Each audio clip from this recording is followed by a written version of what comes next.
2019 ഫെബ്രുവരി 17 സംസ്ഥാനത്തെ നടുക്കിയ ഒരു നിഷ്ഠൂരമായ കൊലപാതകം കാസർഗോഡ് പെരിയയിൽ നടന്നത്. പെരിയ ഇരട്ട കൊലപാതക കേസ്. കൃപേഷും ശരത്ലാലും കൊല്ലപ്പെട്ടു. ഇത്രയും കാലങ്ങളായിട്ട് CPM ഇതിനെ നിസാരവൽക്കരിച്ചുകൊണ്ടേ ഇരിക്കുകയാണ്. ന്യായങ്ങൾ, അതും പറഞ്ഞു കഴിഞ്ഞാൽ വളരെ വൃത്തികെട്ട ന്യായങ്ങൾ പറഞ്ഞുകൊണ്ടേ ഇരിക്കുകയാണ്. അവർക്ക് ഏറ്റവും വലിയൊരു തിരിച്ചടിയാണ് ഇപ്പോൾ എറണാകുളം CBI പ്രത്യേക കോടതിയുടെ ഈ ഒരു ശിക്ഷാവിധി എന്ന് പറയുന്നത്. 1 മുതൽ 10 വരെയുള്ള പ്രതികൾക്ക് ഇരട്ട ജീവപര്യന്തമാണ് നൽകിയിരിക്കുന്നത്. അതോടൊപ്പം തന്നെ വലിയ 2 ലക്ഷം രൂപയുടെ പിഴയൊക്കെ നൽകിയിരിക്കുന്നുണ്ട്. യഥാർത്ഥത്തിൽ 6 വർഷത്തോളം 22 മാസത്തെയൊക്കെ നിയമ പോരാട്ടത്തിനൊടുവിലാണ് ഈ വിധി വന്നിരിക്കുന്നത്. ഇത് കുറഞ്ഞു പോയോ? യഥാർത്ഥത്തിൽ ഒരു നീതി ആ കുടുംബത്തിന് കിട്ടിയെന്ന് ആ കുടുംബം പൂർണ്ണമായി വിശ്വസിക്കുന്നില്ല. അവർ തന്നെ ഇന്ന് പല മാധ്യമങ്ങളോടും പറഞ്ഞത് വധശിക്ഷയാണ് ഞങ്ങൾ പ്രതീക്ഷിച്ചത്, കാരണം അവർ കാരുണ്യം അർഹിക്കുന്നില്ല എന്നുള്ളതാണ്. മാത്രമല്ല, ആ വീടിൻ്റെ മുമ്പിൽ, കൃപേഷിൻ്റെ ശരത്ലാലിൻ്റെ വീടിൻ്റെ മുമ്പിൽ അവരുടെ ബന്ധുക്കൾ അവരുടെ കുഴിമാടത്തിന് മുന്നിൽ നിന്നുകൊണ്ട് പൊട്ടിക്കരയുന്നൊരു കാഴ്ചയും നമ്മളിന്ന് കണ്ടു. അപ്പോൾ ഒരു ഇരട്ട ജീവപര്യന്തമായിരുന്നെങ്കിൽ പിന്നെയും ഞങ്ങൾക്ക് സഹിക്കുമായിരുന്നു എന്നാണ് ആദ്യം അവർ പറഞ്ഞത്. കാരണം ജീവപര്യന്തം മാത്രമാണ് എന്നാണ് ആദ്യം അവർ കേട്ടത്. പിന്നീടാണ് ഇരട്ട ജീവപര്യന്തം എന്നാണ് കോടതിയുടെ വിധി എന്നുള്ളത് അവരെ അറിയിക്കുന്നത്. അപ്പോൾ അവർക്കൊരു ആശ്വാസമായി എന്ന് വേണം നമുക്ക് മനസ്സിലാക്കാൻ. പക്ഷേ ഇരട്ട ജീവപര്യന്തം പോലും അല്ല, യഥാർത്ഥത്തിൽ ഇതിലെ പ്രതികൾക്ക് വധശിക്ഷ തന്നെ കൊടുക്കണം എന്നുള്ളതാണ് എൻ്റെ വ്യക്തിപരമായ അഭിപ്രായം. കാരണം 2 യുവാക്കളെ, ഇനിയും ഒരുപാട് ജീവിതം മുന്നോട്ടുള്ള 2 ചെറുപ്പക്കാരെ നിഷ്ഠൂരമായി വെട്ടിക്കൊല്ലുക എന്ന് പറയുന്നതിനപ്പുറത്തേക്ക്, അതായത് ഒരു രാഷ്ട്രീയ പകയുടെ പുറത്ത് മാത്രം വെട്ടിക്കൊല്ലുക എന്ന് പറയുന്നത് എന്തിൻ്റെ പേരിലായാലും കൊലപാതകം തെറ്റ് തന്നെയാണ്. അപ്പോൾ ഈ ഒരു കാരണത്തിൻ്റെ പുറത്ത് അവരെ ഇല്ലാതാക്കി കളഞ്ഞ ആളുകൾക്ക് കനത്ത ശിക്ഷ അല്ലെങ്കിൽ തക്കതായ ശിക്ഷ തന്നെ കിട്ടേണ്ട ഒരു അനിവാര്യതയുണ്ട്. പൊതുസമൂഹം അത് തന്നെയാണ് ആഗ്രഹിക്കുന്നത്. തീർച്ചയായിട്ടും ആ പൊതുസമൂഹം അത് തന്നെയാണ് ആഗ്രഹിക്കുന്നത്. പക്ഷേ CPMൻ്റെ നേതൃത്വത്തിൽ എന്താണ് ഇവിടെ നടന്നുകൊണ്ടിരുന്നത്? അതിനുശേഷം ഇങ്ങോട്ട് പല നാടകങ്ങളാണ് നമ്മൾ കണ്ടത്. അതിൽ വ്യക്തിപരമായ പക, അതായത് പീതാംബരന് വ്യക്തിപരമായ പകയാണ് ഇവരോടുണ്ടായിരുന്നത് എന്നുള്ള നെറേഷൻ മുതൽ അങ്ങോട്ട് CPM ഒരു തരത്തിലുള്ള കഥകളിറക്കി എന്നുള്ളത് തന്നെയാണ്. കാരണം ഇവരുടെ വീട്ടിൻ്റെ തൊട്ടടുത്താണ് ഈ പീതാംബരൻ്റെ വീട്. ദിവസവും കാണുന്ന ആൾക്കാരാണ്, സംസാരിക്കുന്ന ആളുകളാണ്, പരസ്പരം ബന്ധമുള്ള ആൾക്കാരാണ്. അങ്ങനെയുള്ള ആളുകൾ ഒരു ദിവസം ഇവരെ മനഃപൂർവ്വം ഇവൻ പോകുന്ന വഴികളും കാര്യങ്ങളും എല്ലാം കൃത്യമായി പ്ലാൻ ചെയ്ത് ഇല്ലാതാക്കാനുള്ള ശ്രമം, അതായത് branch committee, local committee, area committee മുതൽ MLA വരെ എത്തി നിൽക്കുന്നു ഈ കേസിലെ പ്രതികളുടെ എണ്ണം എന്ന് പറയുന്നത്. അപ്പോൾ ഇവരെല്ലാം അറിഞ്ഞുകൊണ്ടുള്ള ഒരു നിഷ്ഠൂരമായ കൊലപാതകം. എന്താണ് MLAക്കെതിരെയുള്ള കുറ്റം? മുൻ MLAക്കെതിരെയുള്ള കുറ്റം ഈ പ്രതികളെ ബലമായി, കുഞ്ഞിരാമനെതിരെയുള്ള കുറ്റം ബലമായി പിടിച്ചുകൊണ്ടുപോവുകയും പോലീസിനോട് നിസ്സഹകരിക്കുകയും പ്രതികളെ രക്ഷപ്പെടുത്താൻ ശ്രമിച്ചു എന്നുമാണ് അദ്ദേഹത്തിൻ്റെ പേരിലുള്ള കുറ്റം. അത് സാധാരണഗതിക്ക് ഒരു മുൻ MLA ഒന്നും ഇത്തരം കേസുകളിൽ പെടാറില്ല എന്നുള്ളതാണ്. പക്ഷേ ഇവിടെ CBI വന്നു, CBI കൃത്യമായി ആ കേസ് അന്വേഷിച്ചു, കുഞ്ഞിരാമൻ കുടുങ്ങി എന്നുള്ളത് തന്നെയാണ്. രണ്ടാമത്തെ കാര്യം എന്ന് പറഞ്ഞാൽ, ഇപ്പോൾ ഈ കേസിൻ്റെ അകത്ത് ക്രൈംബ്രാഞ്ചിനെ സർക്കാർ ഒരു അന്വേഷണ സംഘം രൂപീകരിച്ചു. അന്വേഷണ സംഘം ഈ കേസ് അന്വേഷിച്ച സമയത്ത് ക്രൈംബ്രാഞ്ചിന് ആകെ കിട്ടിയത് 15 പ്രതികളെയാണ്. 15 പ്രതികളെ കിട്ടിയതിൽ തന്നെ ഈ കുഞ്ഞിരാമൻ്റെ പേരില്ല, പല ആളുകളുടെ പേരിൽ, ലോക്കൽ കമ്മിറ്റി സെക്രട്ടറിയുടെ പേരില്ല, പല ആളുകളുടെയും പേരില്ലായിരുന്നു. പക്ഷേ പിന്നീട് കുടുംബം ഈ അന്വേഷണം എന്ന് പറയുന്നത് ക്രൈംബ്രാഞ്ചിൻ്റെ ഒരു നാടകമാണ് എന്ന് മനസ്സിലാക്കിക്കൊണ്ട് കുടുംബം കോടതിയിലേക്ക് പോകുമ്പോൾ സർക്കാർ അവിടെ എന്താ ചെയ്തത്? സർക്കാരിൻ്റേതായ നിലപാടെടുത്തുകൊണ്ട് സർക്കാർ പറഞ്ഞത് ഈ കേസിനകത്ത് CBI വരേണ്ടതില്ല എന്ന് ആദ്യം ഹൈക്കോടതി അറിയിക്കുന്നു. ഹൈക്കോടതി കേസ് ഡയറി പരിശോധിച്ചുകൊണ്ട് ഹൈക്കോടതി സിംഗിൾ ബെഞ്ച് ചോദിച്ചത്, നിങ്ങൾ CPM എഴുതിത്തരുന്ന രീതിയിലുള്ള കുറ്റപത്രം തയ്യാറാക്കാനാണോ അല്ലെങ്കിൽ കേസ് ഡയറി തയ്യാറാക്കാനാണോ നിങ്ങൾ ഇരിക്കുന്നത്? അവർ പറയുന്ന കാര്യം എഴുതിക്കൊണ്ടുവരികയാണോ നിങ്ങൾ ചെയ്യുന്നത് എന്ന് ചോദിച്ചുകൊണ്ടാണ് ഹൈക്കോടതി ഇത് റദ്ദാക്കിയത്. പിന്നീട് ഡിവിഷൻ ബെഞ്ചിൽ പോയി. ഡിവിഷൻ ബെഞ്ചിലും ശക്തമായ വാദപ്രതിവാദങ്ങൾ നടന്നു. അവിടെയും സർക്കാർ എതിർത്തു. എന്നിട്ട് സുപ്രീം കോടതിയിൽ പോയി. സുപ്രീം കോടതിയിൽ കോടിക്കണക്കിന് രൂപ മുടക്കിയിട്ട് അവിടുത്തെ പ്രസിദ്ധരായിട്ടുള്ള അഭിഭാഷകരെയാണ് ആരിറക്കിയത്? CPMൻ്റെ സർക്കാർ. 1 കോടി രൂപയോളം അതിനു വേണ്ടി ചെലവഴിച്ചു. അതിന് മുകളിൽ ചെലവായിട്ടുണ്ട്. 1 കോടി രൂപയുടെ മുകളിൽ ഈ പറയുന്ന കാര്യത്തിന് ചെലവായിട്ടുണ്ട്. പക്ഷേ ഔദ്യോഗികമായിട്ട് പുറത്തു വരുന്ന കണക്ക് പ്രകാരം ഇത് CBI അന്വേഷണം വേണ്ട എന്ന് പറഞ്ഞുകൊണ്ട് കോടതി പോയല്ലോ, സുപ്രീം കോടതി വരെ പോയി.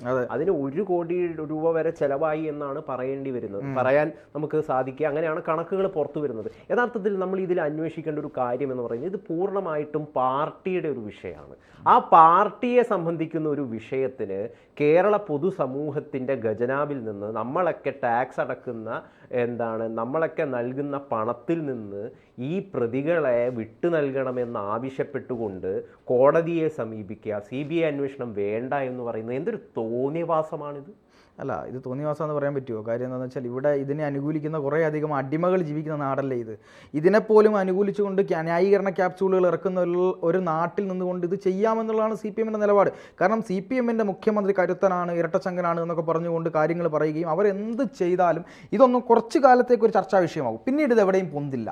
അതാണ് ഇതിൻ്റെ വലിയ പ്രശ്നം. ഇതൊന്നും തെരഞ്ഞെടുപ്പ് കാലമാകുമ്പോഴേക്കും ജനങ്ങൾക്കൊരു എന്തെങ്കിലുമൊക്കെ കൊടുത്തു കഴിഞ്ഞാൽ ജനങ്ങൾ ഇതൊക്കെ മറക്കുന്ന ആളുകളായി മലയാളികൾ പലപ്പോഴും കാണാറുണ്ട്. അതുകൊണ്ട് തന്നെ CPM എന്താണ് ചെയ്യേണ്ടതൊക്കെ ഭരണത്തിൽ കയറി വരുന്നതിന് മുമ്പ് തന്നെ അല്ലെങ്കിൽ കയറുന്ന സമയത്ത് തന്നെ ചെയ്തു വെക്കും. പിന്നീട് സമാധാനം പാലിക്കും എന്നുള്ളതാണ് അവരുടെ ട്രിക്ക് എന്ന് പറയുന്നത്. പക്ഷേ എന്താണ് ദൈവാധീനമെന്നോ അല്ലെങ്കിൽ ആ അമ്മയുടെ പ്രാർത്ഥനയെന്നോ ഈ മരണപ്പെട്ടു പോയ ഈ കൃപേഷിൻ്റെയും ശരത്ലാലിൻ്റെയും ആത്മാവിൻ്റെ എന്താണ് ഒരു നന്മ എന്നോ എന്തെങ്കിലുമൊക്കെ പറയാം നമുക്ക്. ഈ CBI അന്വേഷണത്തിലൂടെ ഇവർ കുടുങ്ങിയതും ഇവർക്കെതിരെ എന്താണ് കൃത്യമായി കുറ്റം തെളിഞ്ഞതും ഇതിൽ ഏറ്റവും വലിയ പ്രയാസമായി നിന്നത് ഇവർക്കൊരു വലിയ ആത്മവിശ്വാസം ഉണ്ടായിരുന്നു. അതായത് ഇവരുടെ കൊല്ലപ്പെട്ട 2 പേരുടെയും ശരീരത്തിലെ മുറിവുകളും ആ വാളുമായി ബന്ധപ്പെട്ട പൊരുത്തപ്പെടണം. അത് ഈ ഫോറൻസിക് പരിശോധന ക്രൈംബ്രാഞ്ച് നടത്തിയിരുന്നില്ല.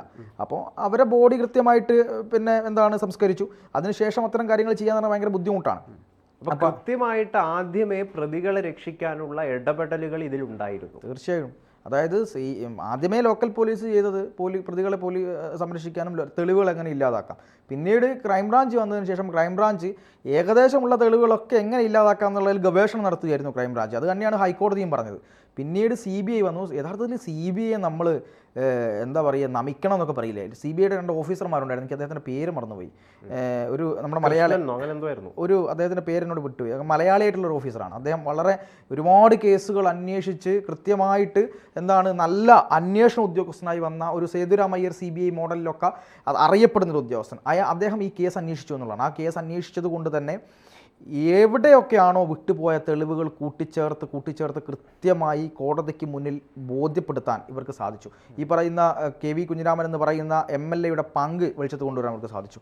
15 പ്രതികൾ എന്നുള്ളത് CBI വന്നപ്പോൾ 10 പ്രതികൾ കൂടി 25 പ്രതികളിലേക്ക് എത്തി.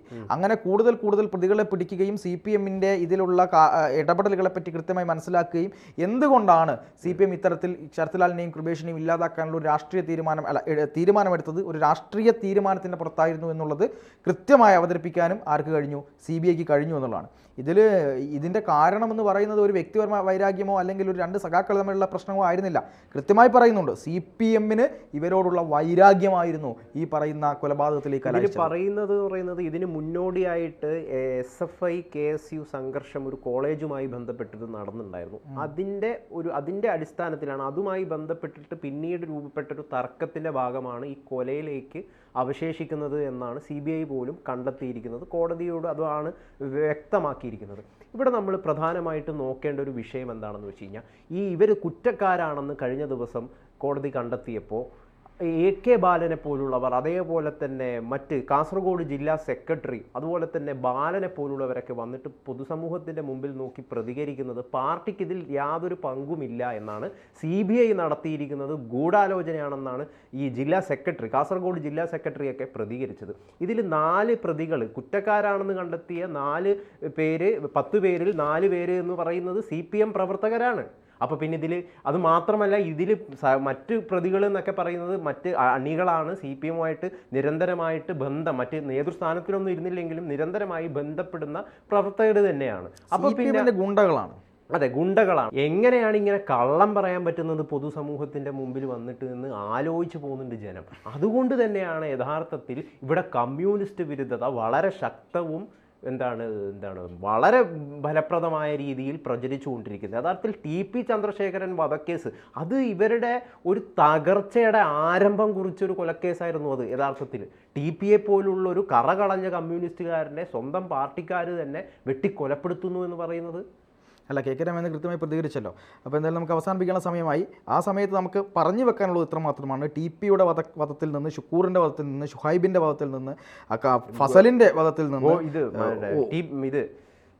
മനോജ് പയ്യോളി മനോജ് വധമുണ്ട്, അങ്ങനെ ഒരു കതിരൂർ മനോജ് വധമുണ്ട്, അങ്ങനെ ഒരുപാട് വധക്കേസുകളിൽ നിന്ന് ശരത്ലാലിൻ്റെയും കൃപേഷിൻ്റെയും വധത്തിൽ എത്തി നിൽക്കുമ്പോഴെങ്കിലും CPM-ൻ്റെ ഗൗതം പറഞ്ഞതുപോലെ CPM-നോട് ഏതെങ്കിലും തരത്തിൽ വിരുദ്ധത ആളുകൾക്ക് വന്നിട്ടുണ്ടെങ്കിൽ, കേരളീയ സമൂഹത്തിന് വന്നിട്ടുണ്ടെങ്കിൽ അതിൻ്റെ ഉത്തരവാദി CPM മാത്രമാണ്. ഇവരുടെ ഈ കോടാലിക്കൈകളാണ് ഇവരോട് വിരുദ്ധത ഉണ്ടാക്കാനുള്ള ഏറ്റവും വലിയ കാരണമായി മാറുന്നത്. എന്ത് തന്നെയായാലും ഈ വിധിയോടുകൂടിയെങ്കിലും പറഞ്ഞിട്ടുണ്ട്, ഞങ്ങൾ ഹൈക്കോടതിയിൽ അപ്പീൽ പോകും, ഇത് തെറ്റാണ് വിധി എന്ന് പറഞ്ഞിട്ടുണ്ട്, ഇത് ലാസ്റ്റ് കോടതിയൊന്നും അല്ല എന്ന് പറഞ്ഞിട്ടുണ്ട്. എന്തായാലും ജനങ്ങളുടെ കോടതിയിൽ ഈ പറയുന്ന കാര്യങ്ങൾക്കെല്ലാം കൃത്യമായ തെളിവുകളുണ്ട്. ഇനിയെങ്കിലും ഈ പ്രവർത്തനം CPM അവസാനിപ്പിച്ചില്ലെങ്കിൽ ബംഗാളിൻ്റെയും ത്രിപുരയിലെയും പോലെ ആകും ഇവിടുത്തെ സ്ഥിതി എന്ന് പറയുന്നതിൽ യാതൊരു സംശയവും എനിക്കില്ല.